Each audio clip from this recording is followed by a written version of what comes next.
Sekali lagi, ini Pak Mahfud ini selalu cari-cari cara untuk membenarkan kedunguan istana. Eh, Apa namanya tuh? Salus Populi Suprema Lex itu. Padahal sebetulnya prinsip itu dimaksudkan untuk menghasilkan pengertian baru tentang fungsi dari hukum itu. Jadi bukan untuk dilanggar prinsip hukum itu tuh. Sebetulnya itu yang dimaksud. Kemaslahatan rakyat adalah hukum tertinggi. Nah sekarang rakyat itu tidak maslahat, justru dipaksa-paksa, diuber-uber dengan sistem yang buruk. Jadi selalu ada yang kacau di dalam pikiran teman berpikir saya itu, Saudara Mahfud MD. Tapi beliau sendiri yang mengatakan bahwa ya kalau malaikat masuk ke kekuasaan jadi iblis.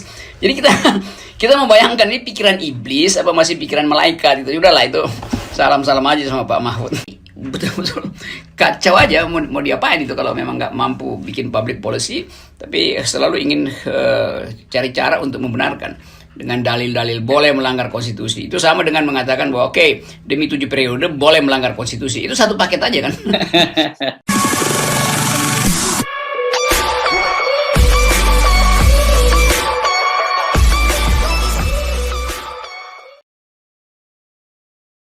Ya itu bahasa latinnya itu Salus Populi Suprema Lex Esto itu. Yang dalam terjemahan bahasa ABG artinya kedunguan tertinggi adalah produk istana itu kira-kira.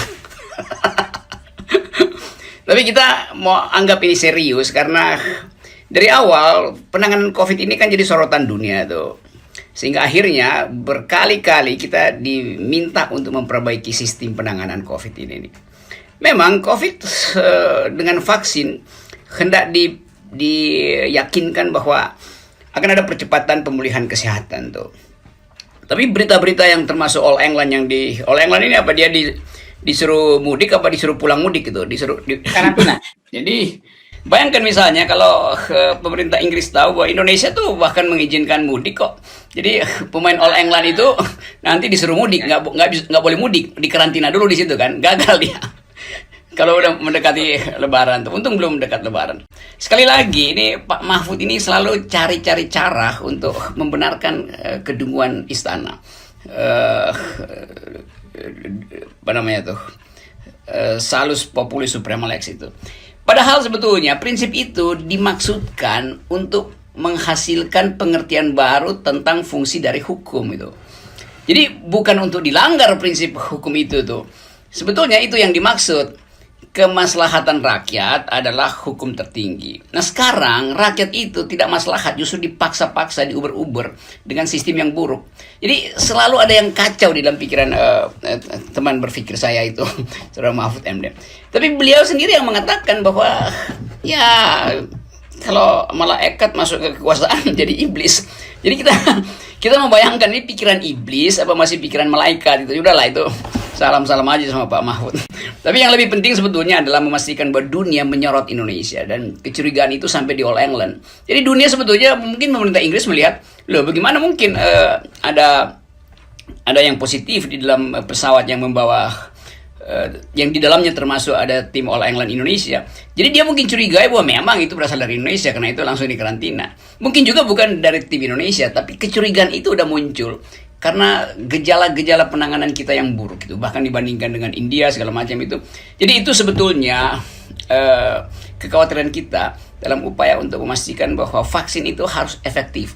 Vaksin itulah yang disebut Suprema Lex sebetulnya tuh, yang kemudian gagal dipahami oleh kekuasaan karena sekedar dianggap itu proyek yang ada anggarannya tuh kan. Itu yang terjadi di dalam persepsi publik, itu adalah urusan keuangan sebetulnya, bukan urusan kesehatan. Ya ini soal kita selalu ingin membanggakan diri sendiri tanpa perbandingan gitu kan.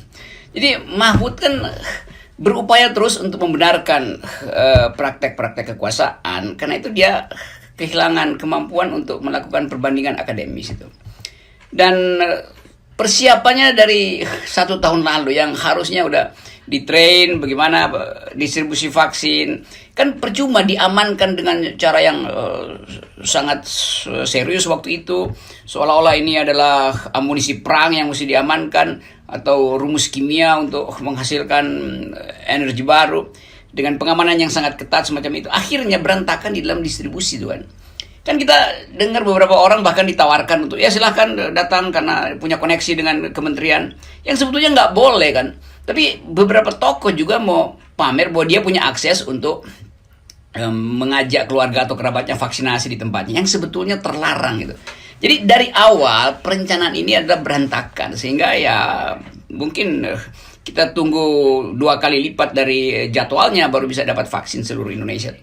Yang dia jadwalkan 1 tahun bisa 3 tahun kalau begini nih. Pemerintah polanya sama, jadi ingin agar supaya ya ada aktivitas ekonomi, karena mudik itu artinya ada tetesan kemakmuran dari kota ke desa, itu trickle down effect segala macam. Ini kan menunjukkan dari awal pemerintah memang nggak ingin secara serius untuk mengatasi kesehatan. Dia mau balancing terus nih supaya ekonomi juga tumbuh itu. Padahal sebetulnya dengan satu pikiran yang konstan bahwa oke, kita hentikan mudik dengan konsekuensi ABCD, maka dibikinlah promosi bahwa sebaiknya vaksinasi, tunda mudik, utamakan vaksinasi. Kan begitu mestinya slogan yang muncul kan. Karena memang keseriusan itu yang diperlukan tuh. Akhirnya orang menganggap kalau begitu vaksin nggak terlalu penting. Buktinya pemerintah longgarkan mudik itu. Jadi pikiran itu yang ini betul-betul suprema dungu nih kekuasaan ini. Jadi nggak ada poin sama sekali kan. Apalagi internasional meminta kita untuk jadi contoh proyek vaksinasi itu. Indonesia terima itu proposal-proposal internasional. Tapi dalam praktek justru terbalik itu. Dengan kata lain, silahkan mudik, batalkan vaksinasi kan. Kan kesibukan mudik akan membatalkan jadwal-jadwal vaksinasi itu. Karena orang akan fokus pada soal yang lain itu. Jadi betul-betul kacau aja mau diapain itu kalau memang nggak mampu bikin public policy. Tapi selalu ingin cari cara untuk membenarkan. Dengan dalil-dalil boleh melanggar konstitusi. Itu sama dengan mengatakan bahwa oke, demi 7 periode boleh melanggar konstitusi. Itu satu paket aja kan. Jadi kita bayangkan nanti juga soal mudik dulu nih kan. Nanti akhirnya presiden datang buat bicara kan. Jadi presiden umpankan itu sebetulnya supaya dia di ujung seolah-olah jadi penyelesaian terakhir itu. Suprema lex-nya ada pada presiden. Presiden akan katakan bahwa saya putuskan untuk tidak mudik. Jadi seolah-olah setelah keributan di antara kabinet dia putuskan. Itu juga udah makan waktu sebetulnya. Tapi dia ingin dicitrakan sebagai orang yang mampu mengambil keputusan tuh. Jadi dibikin sibuklah menteri-menteri itu saling bertengkar, lalu presiden datang dengan sudah saya udah putuskan supaya semuanya tidak mudik. Jadi seolah-olah ada perencanaan yang kemudian nanti ditegakkan oleh presiden. Padahal dari awal memang gak ada perencanaan kan. Kalau ada perencanaan, presiden bilang dari awal saya menginginkan ini supaya menteri-menteri comply dengan urusan presiden. Sama juga dengan soal pertumbuhan itu tuh. Kan presiden menginginkan sesuatu bukan karena kalkulasi. Bayangkan misalnya Monoarfa, Bappenas pasti dia tahu ya mungkin juga 2%, tapi supaya mendekati pikiran presiden dibikin 4,8% tuh. Karena analis dunia bilang ya 2% udah bagus tuh. Sri Mulyani sendiri ragu dengan angka itu kan, tapi dia nggak mungkin ucapan itu karena ini menyangkut perencanaan Bappenas untuk mengatur sektor mana yang mesti didahulukan untuk compete dengan keterbatasan produksi dunia, apa yang mesti diekspor segala macam buat naikin growth itu, bagaimana memicu konsumsi dalam negeri supaya pertumbuhan bisa berlanjut. Nah bagian itu kan yang belum dihitung sebetulnya kan. Kan siapa yang bisa hitung sebelum vaksinasi selesai, ngapain hitung pertumbuhan? Kan dasar dari pertumbuhan adalah kesehatan masyarakat. Oleh karena itu pastikan vaksinasi efektif. Jangan vaksinasi belum selesai, presiden udah bilang 5%. Itu artinya suprema dungu juga kan. Kan semua kita tahu bagaimana menerbitkan pertumbuhan yang bermutu. Lakukan dulu penyempurnaan penanganan COVID. Itu rumus dasarnya. Nah ini COVID-nya masih berantakan. Soal mudik aja belum bisa dipastikan, tapi udah mau pastikan 5%. Itulah konsekuensi dari ketidakmampuan berpikir tuh. Ya itu Menteri Perhubungan membaca hal yang sebetulnya absurd, seolah-olah dengan mudik dalam 3 hari itu lalu ekonomi bertumbuh segala macam kan. Kita nggak tahu dia mudik sebetulnya karena udah mau pulang sekaligus dari Jakarta kalau udah nggak ada kerjaan di Jakarta. Jadi sebetulnya mudik karena udah bangkrut, bukan buat spending di daerah. Jadi bagian itu yang ini istana nggak pernah ikuti analisis akademis dari beberapa ekonom kan. Ada Rizal Ramli selalu menghitung, Faisal Basri menghitung, Anthony Budiman menghitung segala macam tuh. Nah, Daeng menghitung. Jadi bagian-bagian yang sebetulnya bisa dipakai oleh pemerintah, lepas dari mereka oposisi, tapi mereka melakukan kalkulasi metodologis tuh. Bukan sekedar ngomong, saya mau 5% tuh. Karena angka 5 kayaknya angka psikologis kan, orang anggap 5 itu berarti bakal pulih tuh. Ini pulih dari Hong Kong. Memulihkan kesehatan rakyat aja nggak mampu, bagaimana memulihkan kesehatan ekonomi itu.